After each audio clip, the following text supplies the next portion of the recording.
শ্রীমন্তস YouTube চ্যানেলে আপনাদের সবাইকে স্বাগত জানাই। তো বন্ধুরা, আজকে বাবা সাহেব আম্বেদকর ইউনিভার্সিটির মেরিট লিস্ট পাবলিশড হয়েছে। তো সেক্ষেত্রে সাবজেক্ট ওয়াইজ আলাদা আলাদা মেরিট লিস্ট কিন্তু পাবলিশড হয়েছে। একেবারে এমন নয় যে একটা নোটিফিকেশানের মাধ্যমে আপনারা সাবজেক্ট ওয়াইজ একবারেই সমস্ত নোটিফিকেশানটা পেয়ে যাবেন। তো সেক্ষেত্রে আপনাদের সেই মেরিট লিস্টটা আপনারা দেখবেন কি করে বা চেক আউট কীভাবে করবেন, তো সেই স্টেপটা আমি আজকে আপনাদের দেখিয়ে দেবো। তো অনেকের অসুবিধা হচ্ছে, আমাকে পার্সোনাল টেক্সট করে অনেকেই জানিয়েছে। তো সেক্ষেত্রে তোমাদের প্রথমে গুগল ক্রোম বাটনটা ক্লিক করে নিতে হবে, তারপর লিখতে হবে বাবা সাহেব আম্বেদকর এডুকেশনাল ইউনিভার্সিটি .in। ঠিক আছে, তো এই লিঙ্কে চলে এলে তোমরা দেখতে হবে তোমাদের কলেজের ওয়েবসাইটে তোমরা এইভাবে ইন্টারফেসে তোমরা প্রবেশ করে যাবে। তো এরপরে তোমাদের এই মেরিট লিস্টে দেখার জন্য দেখো এখানে একটা লিঙ্ক দেওয়া রয়েছে। ঠিক আছে, যেই নোটিশ সেকশনের এখানে কিন্তু দেওয়া রয়েছে। তো কী করতে হবে, মূলত ওই লিঙ্কে গিয়ে ক্লিক করতে হবে। ক্লিক করার পরে এবার তোমাদের চলে এলো সেই ইন্টারফেসটি। এবার এইখানে অনেকে ভুল করছে যে কিভাবে আমরা দেখব। তো এইখানে দেখো যে তোমাদের প্রথমে কিন্তু বলা হয়েছে স্কুল সাবজেক্ট বলতে তোমরা যেই মেথডে এখানে কিন্তু অ্যাপ্লিকেশান করেছো সেইটা এখানে বলা হয়েছে।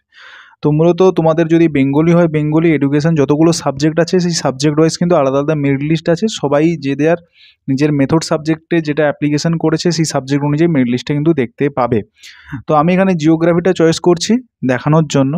তারপরে বলেছে ডিস্ট্রিক্টের ক্ষেত্রে এখানে কিন্তু বলেছে অনেকগুলো সমস্ত জেলার নাম বলা হয়েছে, কিন্তু যদি ডেভিড হেয়ারে দেখতে হয় তো তার জন্য কি করতে হবে, শুধু কলকাতাটা ক্লিক করতে হবে। ঠিক আছে, এবার ইনস্টিটিউশনের নাম তো অবশ্যই ডিপার্টমেন্ট অফ এডুকেশন দেওয়াই রয়েছে। এখানে যে ক্যাপচা কোডটা আছে সেটা দেখে কিন্তু এখানে ইনপুট করে সাবমিট করতে হবে। এরপরে তাহলে তোমরা দেখতে হবে আমি এখানে ক্যাপচা কোডটা বসাচ্ছি A446F6। ঠিক আছে, একবার দেখে নেব যে ঠিকঠাক হয়েছে কিনা। A446F6। ঠিক আছে, এরপর আমি সাবমিট অপশানে ক্লিক করব। ক্লিক করার পরে আমরা দেখতে পাচ্ছ যে এখানে কিন্তু যারা অ্যাপ্লিকেশান করেছে জিওগ্রাফি সাবজেক্টের ওপরে তাদের কিন্তু নাম কিন্তু এখানে দেখাচ্ছে। তো আমি এখানে একটা অ্যাপ্লিকেশান প্রসিডিওরটা দেখালাম যে কিভাবে তোমরা এখানে দেখতে পারো। তো সেইভাবে তোমরাও কিন্তু এইভাবে তোমাদের যে নামটা রয়েছে সেটা তোমরা কিন্তু মেরিট লিস্ট ওয়াইজ দেখতে পারো। ঠিক আছে, এটা কিন্তু মেরিট ওয়াইজ তোমাদের কিন্তু লিস্টটা দেওয়া রয়েছে। তো তোমরা এইখান থেকে নিজেদের নাম রয়েছে কিনা সেটা তোমরা এখান থেকে দেখতে পারো। ঠিক আছে, তো এখানে জিওগ্রাফিতে যারা অ্যাপ্লিকেশান করেছিল তাদের মধ্যে 124 জন কিন্তু এখানে অ্যাপ্লিকেশান করেছে, তাদের মেরিটে নাম বের করেছে। তো এর মধ্যে এবার যে সিট ম্যাট্রিক্স যে রয়েছে সেই সিট ম্যাট্রিক্সটা আমি আগেও বলেছি আমার ইউটিউব চ্যানেলে। তো সেইখান থেকে সেই সিট ম্যাট্রিক্স অনুযায়ী কিন্তু এইখান থেকে যে লিস্ট ওয়াইজ, যেখানে category wise list wise general বা আদার্স ওবিসি যাই হোক, তাদের এখানে যে অ্যাডমিশান প্রসিডিওরটি সেই অ্যাডমিশান প্রসিডিওরটি কমপ্লিট হবে।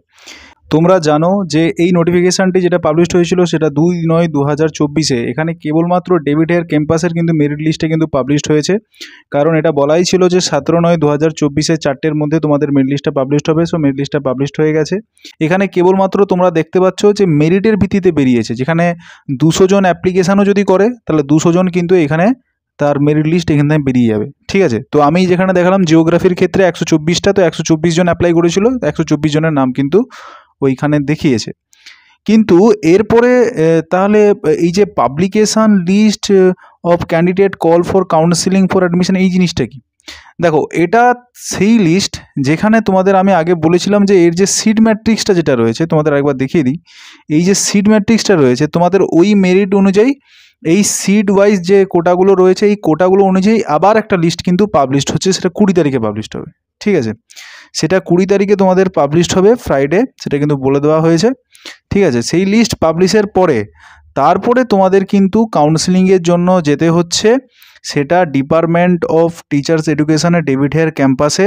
সেটা তোমাদের যেতে হবে 24/9/2024। ডেটটা অবশ্যই মাথায় রাখবে। যাদের প্যানেলে নাম দেখতে পাচ্ছ মেরিটে প্রথমে রয়েছে তাদের নাম আসার সম্ভাবনা অবশ্যই আছে, বা যারা পিছনে রয়েছে তাদের ক্ষেত্রেও মানে একটু হতাশা হয়ে যাওয়ার দরকার নেই, কারণ অনেক সময় সিট ফাঁকাও যায়। ঠিক আছে, তো অবশ্যই তোমাদের সবসময় যেটা মাথায় রাখতে হবে, কলেজের ওয়েবসাইটে এবং আমার চ্যানেলে অবশ্যই সবসময় তোমরা দেখে রাখো, যাতে নতুন কোনো আপডেট এলে তোমাদের সামনে যাতে আমি তুলে ধরতে পারি। তো সেক্ষেত্রে তোমাদের 24 তারিখে ওইখানে কিন্তু পৌঁছে যেতে হচ্ছে, যেখানে তোমাদের যে ফিসটা আছে সেই ফিসটাও তোমাদের কিন্তু সেটা দিতে হবে, ঠিক আছে। যেটা নিয়ম হতেও পারে যে তোমাদের একটা নোটিশের মাধ্যমে এটা জানানো হতে পারে যে সমস্ত ডকুমেন্টস নিয়ে অরিজিনাল যেগুলো সিট রয়েছে এবং তোমাদের কালার ফটোগ্রাফ প্লাস তোমাদের যে সমস্ত টেস্টিমোনাল বা মার্কশিট বা সার্টিফিকেটগুলো রয়েছে, তো সেগুলোর সমস্ত জেরক্স এবং অরিজিনাল কপি নিয়ে তোমাদের ওইখানে ডেভিড হেয়ার ক্যাম্পাসে উপস্থিত হতে হবে এবং সেইখানে তোমাদের ভেরিফিকেশান প্রক্রিয়াটি কমপ্লিট হওয়ার পরে ওইখানে অ্যাপ্লিকেশান ফিসটা দিয়ে তোমাদের কিন্তু এখানে অ্যাডমিশান নিতে হবে। অ্যাডমিশান ফি মনে হয় 2 বছরের 20,000 টাকা। তো সেক্ষেত্রে প্রথম ফার্স্ট ইয়ারে হয়তো তোমাদের 10,000 থেকে 15,000-এর মধ্যে সেই টাকাটা থাকতে পারে। তোমরা মোটামুটি একটু বাড়িয়েও নিয়ে যেতে পারো, কারণ ফিসটা যেহেতু অফিসিয়ালি ডিক্লেয়ার করেনি, তো সেইভাবে তোমাদের আমি জোর গলায় বলতে পারবো না যে এটা চেঞ্জ হতে পারে কি হতে পারে না। তো সেক্ষেত্রে অবশ্যই তোমরা সেইভাবে প্রিপারেশান নিয়ে যেও যদি তোমাদের সেরকম নোটিফিকেশান হয়। তো এই রিলেটেড যদি আরও আপডেট আছে তোমাদের আমি জানিয়ে দেবো, সেটা নিয়ে তোমাদের ভয়ের কোনো কারণ নেই।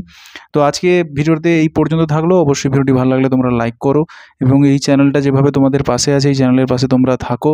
যদি কোনো ডাউট থাকে কমেন্ট সেকশানে জানাও এবং কিন্তু লাইক করতে ভুলো না, সাবস্ক্রিপশন বাটনটা অন করে রাখো।